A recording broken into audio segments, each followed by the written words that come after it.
Willie Jacobs thinks South Africa's clampdown on the captive lion industry is a bad idea. That's perhaps not surprising.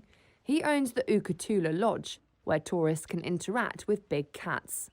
Alongside the damage wrought by the global health crisis, Jacobs says the decision by South Africa's Environment Minister is a further blow to the tourism sector. There will be a substantial loss due to the fact that we do not offer the interactive experiences anymore. You know, although these experiences were very well regulated with the benefit of the animals in mind. On Sunday, Minister Barbara Creecy released the report of a review panel. It concluded that the captive lion industry risked the conservation of wild lions and harmed tourism.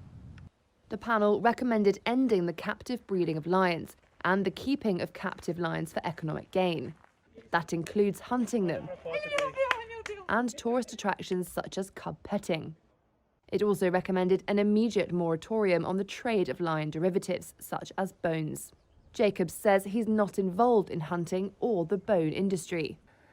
We are not involved in any of the negatives that have been listed by the minister.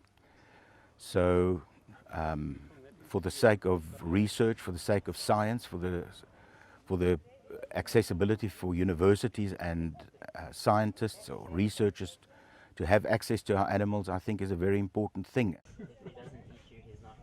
But others have welcomed the move. Fiona Miles is director of animal welfare charity Four Paws in South Africa. There have been many so-called projects, basically also actively and intensively breed for so-called conservation purposes, only to not be able to answer the question, but what happens to those lions afterwards. And you know, if there's active and intensive breeding for so-called conservation and scientific purposes, without a clear plan of what's going to happen to those animals, then I would question it. The government has stressed the measures are not aimed at ending the hunting industry. The ministry says it will now embark on a consultation process.